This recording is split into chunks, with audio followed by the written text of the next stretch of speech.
Good morning. Welcome to our PE class. Let us begin our lesson by defining what is exercise. As backward Dishman said, exercise is a planned, structured, repetitive bodily movements that someone engages in for the purpose of improving or maintaining physical fitness or health. So when we talk about exercise, first there must be plan. And that plan must be based on the FITT principle and the training principles. So we must know those principles para maplano ng maayos yung gagawin nating exercise. Also, in exercise, there must be a goal. Ano ba yung goal natin? Siyempre, kung ano yung goal natin, then mag-base what kind of exercise ang gagawin natin. So, how hard it is, how often, yan. Yun yung mga dapat natin sagutin when it comes to exercise. Sabi nga, if one adheres to the proper principles of training, results will definitely be seen. So, the performance will be improved if we have proper program that considers these following principles. Number 1, principles of overload. 2, principles of progression. 3, principles of specificity. And 4, principles of reversibility. Overload principle. When we talk about overload, ano yung pumapasok sa isip natin? Diba? Too much, excessive, madami, siksik. Diba? Sino po sumasakay ng patok dito sa lugar natin? Diba, when we talk about overloading, it's more than the capacity. Kahit na tagsasampu lang yung pwedeng makasakay, sasabihin, di ba? Oh, sakay pa. Kahit kalahati na lang ng puwet yung nakaupo sa atin. Yan. So, when we talk about overload, it's more than the capacity. Sabi nga rito, this principle pertains to doing more than normal. We're talking about the loading or the exercise. For example, your capacity is 10 push-up. Instead of planning to have 10 push-up, we have to make it more or yun nga, overload. Instead of 10, let's make it 15. Okay? Bakit tayo nag-overload? Because this principle believes that it will cause long-term adaptation. And pag na-adapt na ng katawan natin, yung 15 na yun, magiging efficient yung katawan natin. So, darating yung araw, yung 15 natin is, yun na yung magiging normal natin. And, we can deal with higher level of performance. So, yung 15, magiging 20, magiging 25, and siguro after 1 year, baka maging 200 na. We can apply these overload principles in FITT program. For example, frequency, increasing the number of times you train per week. So, instead of twice a week, gagawin natin 3 times a week, or 4 times a week, 5 times a week, and so on. When we talk about intensity, increasing the number of the exercise. Instead of running 12 km per hour, tataasan natin. Gagawin nating 15 km per hour. Sa cardio yon. But when we talk about strength training, sabi rito, increasing the load you're squatting with. Instead na 10 squat, gagawin nating 15 squat. Yan. Paano naman sa time? So, increasing the length of your training time. For example, nagtitraining ka ng 30 minutes. Gawin mo siyang 45 minutes. Or gawin mong 60 minutes. And last is the type. Increase the intensity of the training. So, for example, from walking, which is easy, to intense running. Number 2, principles of progression. When we talk about progression, it comes from the root word progress. It means developing, improving, yan, moving forward. Sabi nga rito, to ensure that the results will still improve over time, the adapted workload should be continually increased. So, we're talking about the workload o yung activity na ginagawa natin. Dapat daw continually increase. So, meaning, for example, when we do squat 10 times, dapat sa susunod ay magiging, mataas na yan, 12 or 15 squat. Then, the next time, we make it 20 squat. Yan, 23 squat, 25. So, increasing. A gradual and systematic increase within the workload over a period of time will lead to improvements in fitness without risk of injury. And says here, dapat daw gradual and systematic. When we talk about gradual, it means dahan-dahan, unti-unti, hindi biglaan. Bakit hindi pwedeng from 10 squat, gawin na agad 50 squat? Yan, because kapag approve yung ating paglagay ng overload, hindi siya gradual. Instead na mag-improve yung ating fitness, ang mangyayari sa atin is magkaroon tayo ng, there is a high risk of injury. Yun yung mangyayari sa atin. Principles of specificity. This principle states that exercising a specific piece or component of the body primarily develop that part. Meaning, kung ano lang daw yung ating i-exercise, kung anong part lang ng katawan natin, yung ginagamit natin during the exercise, is yun lang yung nade-develop. For example, when we are doing push-up, ano yung nade-develop sa atin? Yan, di ba? Yung ating chest, ating biceps. But, yung lower extremities natin, hindi siya gaanong nade-develop. Kaya nga, merong mga, di ba, lalaki, what we call it, Johnny Bravo. Di ba, malalaki yung katawan, pero maliit yung paa. Because, maybe, they are focusing their training or exercising yung kanilang upper body. At hindi masyadong na-exercise yung kanilang lower body. Same with the skills na natin pinapractice. So, kung yung skills na pinapractice natin is more on basketball, like dribbling. Pero, ang pinapractice natin is more of shooting. Siyempre, mas madidevelop yung skill of shooting compared to skill of dribbling the ball. Kasi kung ano yung pina-perform natin na skills, yun yung nadidevelop. The fourth principle is the reversibility. Development of muscles will happen if regular movement and execution are completed. If activity ceases, it will be reversed. This shows that benefits and changes achieved from overload will last as long as training is continuous. In short, kapag ang training natin is continuous, the benefits is continuous. Kung tayo ay patuloy na nagtitraining, yung performance natin is, performance level natin is increasing.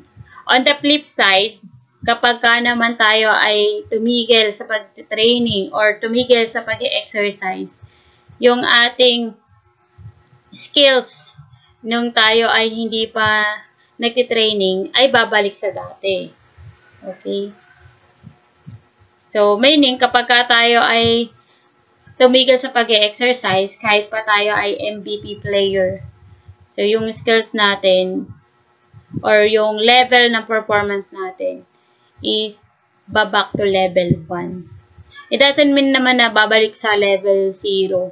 Pero yun nga, babalik sa level 1. Kasi kahit naman na hindi na tayo nakakapag-exercise, once we master the skills, nandun pa rin naman sa atin yun. Yun nga lang, the level is low. Balikan natin yung FITT principles. We have to understand this one for us, to help us to create a workout plan na makakatulong sa atin na ma-reach yung goal natin in doing the exercise. Saka para malaman natin, tama pa ba yung ginagawa natin? Mag-i-improve ba talaga tayo dito sa exercise natin? Yan. Balikan natin tong FITT principles. F for frequency, I for intensity, T for time, and T for type. When we talk about frequency, number of meetings in a week, ilang beses ba dapat siya gawin sa loob ng isang linggo? Intensity, effort level of the exercise. Ano ba yung effort mo? Intense, low, o moderate? Yan. So again, when we talk about time, the period covered in an exercise session. Ilang minutes ba yan? 30 minutes, 20 minutes, 15 minutes? And the time. What kind or the specific activity yung gagawin mo? Let's move on. In creating a workout plan, first we have to identify the frequency. Sabi nga, how often you exercise. Your frequency often depends on the spread of things, including the sort of workout you're doing, how hard you're working, your fitness level, and your exercise goal. 3 to 5 times a week is a safe frequency for each component of health-related physical fitness. So again, yung ating frequency, which is how often you exercise, ilan nga bang beses sa isang linggo ikaw mag-exercise. Nakadepende yon.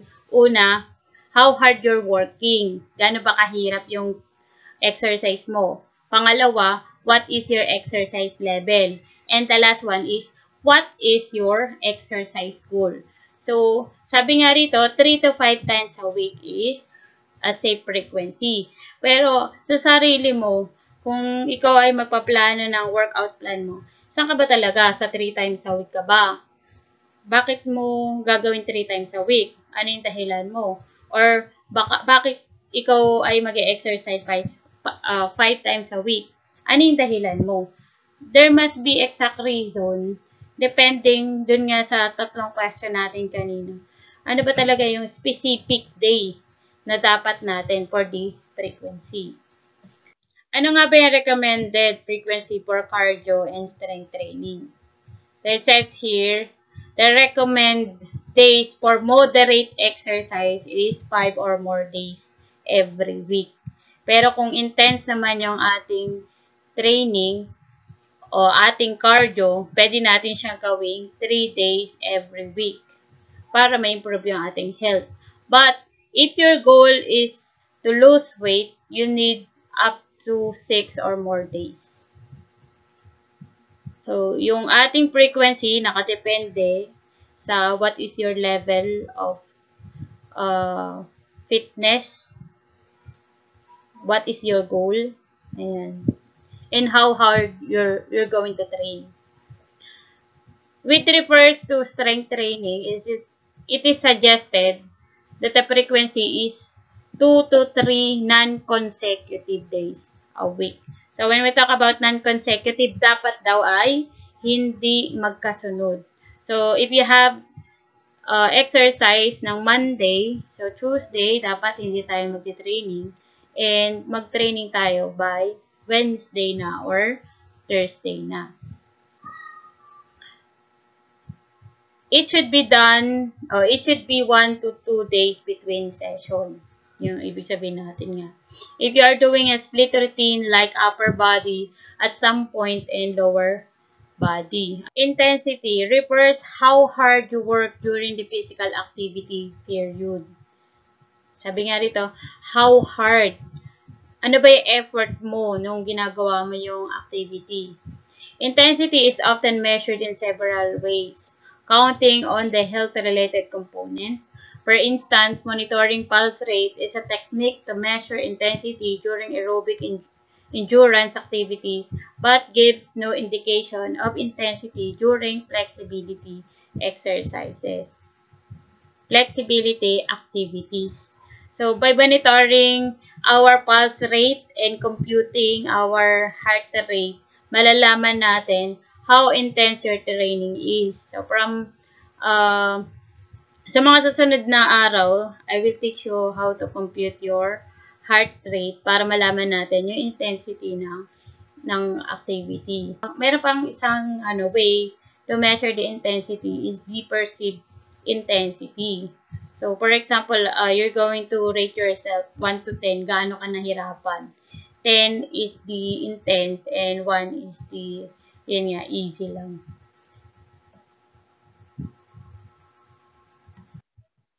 So, what is the recommended intensity for cardio? It says here, you will usually monitor intensity by heart rate or pulse rate. The recommendation for steady-state workout is the moderate intensity, and for interval training, it should be done at high intensity for a shorter period of time. When we talk about steady-state workout, ibig sabihin hindi siya ganun kahirap o ka-intense yung activity natin. So, kung hindi gaano kahirapan yung ating exercise, we can say that it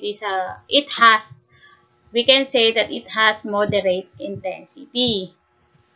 So, kung moderate intensity lang naman siya, yan, nakabase din yung time natin dyan. Sabi naman dito, if high intensity, dapat gawin lang siya ng shorter period of time. So, ibig sabihin, pag moderate intensity, kahit medyo mahabang oras, okay.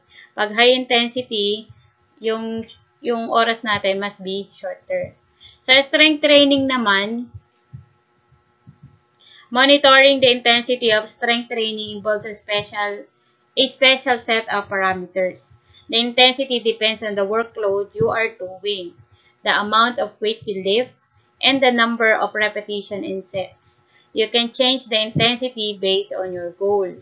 So, pag sinabi natin, yun nga, so, sa strength training, yung intensity nakadepende sa workload natin. For example, you're going to lift a barbell. So, syempre, kapag mas mabigat, high intensity siya. Pagka naman magaang lang yung bubuhatin natin, low intensity. Same with the number of repetition and sets. Kapag mataas yung repetition mo, ibig sabihin, gumawa ka ng, for example naman, sa squatting, pagka high repetition, bawa 50 squat. So, high repetition yun. That is high intensity. Pero kung yung gagawin lang natin is 5 squat, diba? Low repetition, low number of repetition, that is only low intensity. So, pag sinabi naman natin mga 20, kasi yun lang yung, usually, that is moderate intensity. Time is the length of physical activity. Considering the other aspect of the FITT principle, time differs depending on the health-related fitness component targeted. Okay, so let's go now with the time. What is the recommended time for the cardio? Ilang minutes ba talaga tayo dapat nagtitraining? Pag cardio training, it is suggested to do with 30 to 60 minutes. Pero tayo, as an individual, ikaw, saan ka kaya doon sa 30 to 60 minutes? Doon ka ba sa 30 o less than 30 o pwede ka mag-training hanggang 60 minutes?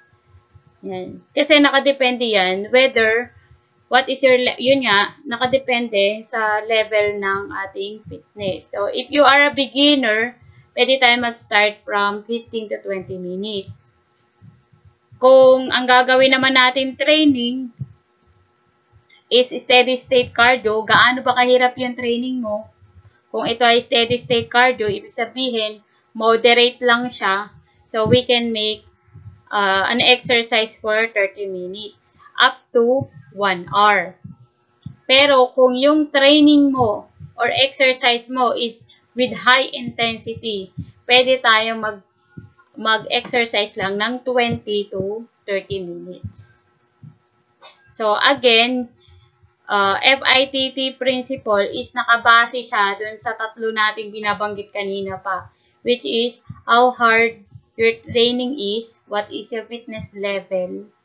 Yan, ano pa yung isa?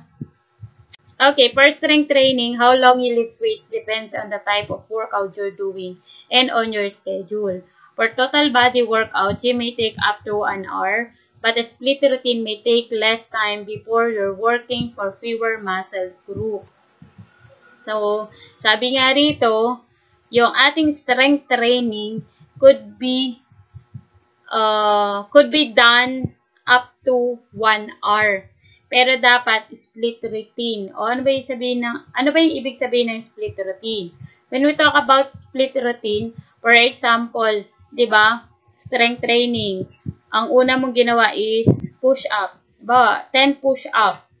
So dapat next mo doon is kung meron kang 1 hour, 10 push up 'yon, next naman is the abdomen o mag sit ups ka naman. Yan, after the sit-ups ng mga 10, o sa paa naman, squatting.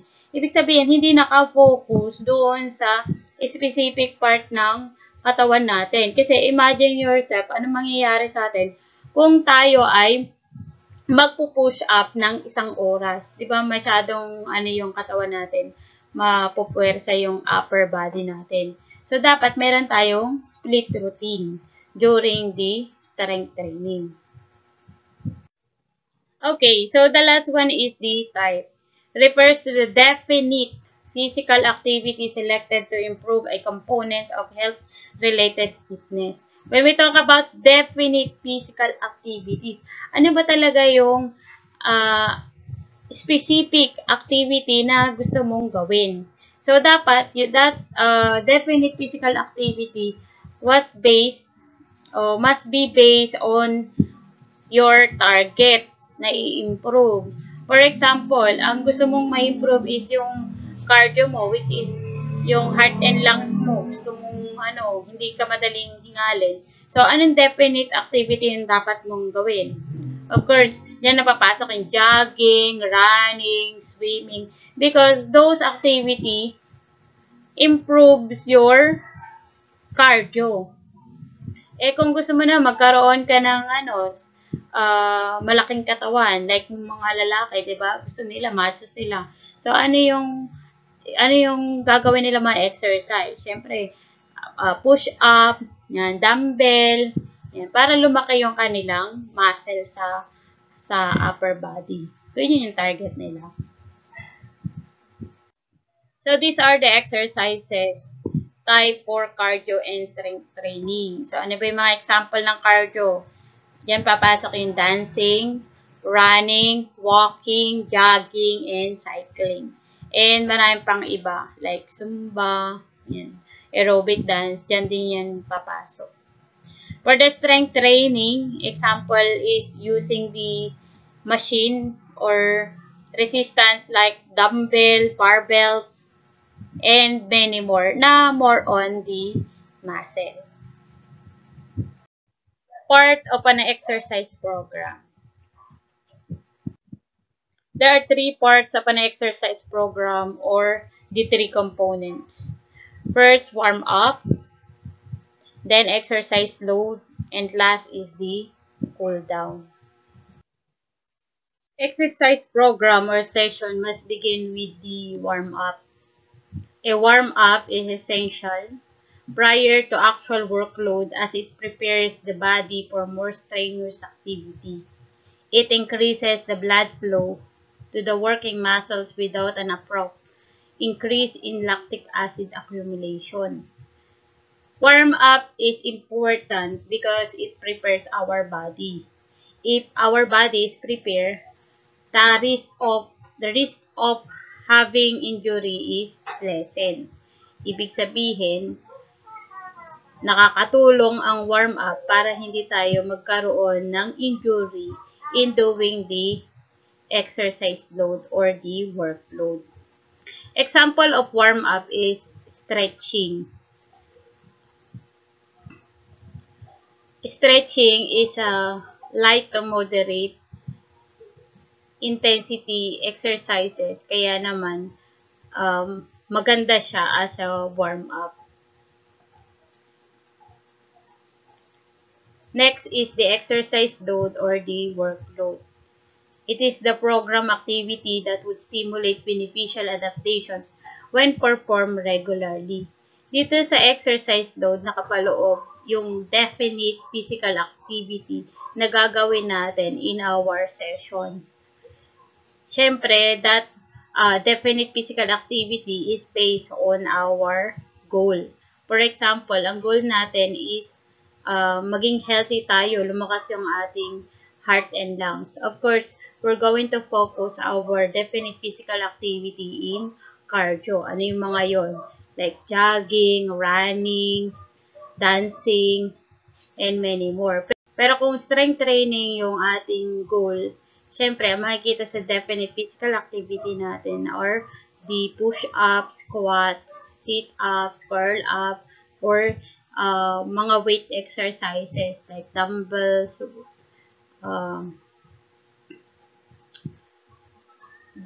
and machines. Last is the cool down. It is essential after a workout as it permits the pre-exercise heart rate and blood pressure for a gradual recovery. Cooling down may be most vital for the competitive endurance athletes like marathoners because it helps regulate blood flow. So, binigay nga rito is, example is marathoners. We all know that when you join the marathon, you have to run for about 2 to 3 hours. Masyadong masyadong nakakapagod yun. So, yung mga marathoners, after nilang magtatakbo, hindi yan agad-agad nagpapahinga. Hindi yan umuupo agad or humihiga agad. They do cool down. Bakit? Kapag tapos mo nang nakakapagod na exercise, tapos bigla kang umupo, ang mangyayari sa'yo is, makakaramdam ka ng pagkahilo. Kasi nga, yung heart rate mo and blood pressure mo is mataas pa. Kaya, pagka napigilan yun, nakakaramdam tayo ng hilo. So, kailangan natin mag-cool down para maibalik natin sa normal yung ating heart rate and blood pressure. At makakaiwas tayo din sa risk ng injury or risk ng may mga samang mangyayari sa atin. So, what is the suggested time for doing the warm-up? The recommended warm-up is at least 5 to 10 minutes for low to moderate intensity before doing the aerobic exercises or the resistance exercises. Then, in the exercise load o yung mismo ang ating workload or the definite physical activity na gagawin natin could take up to 15 to 60 minutes. Yung pinaka-exercise natin. Makikita natin that conditioning or the exercise load must be the longest o yung pinakamatagal ang oras compared with the warm-up and the cool-down. And yung ating warm-up and cool-down, most of the time, dapat parehas yan. Yung oras sa warm-up natin and cool-down, most of the time, magkaparehas yan. Kung tayo ay nag-warm up ng 10 minutes, dapat yung cool-down natin is 10 minutes din. And yun nga, same with the intensity. Kung ang warm-up natin is low to moderate, so pwede rin natin gamitin yan sa cool-down natin na low to moderate.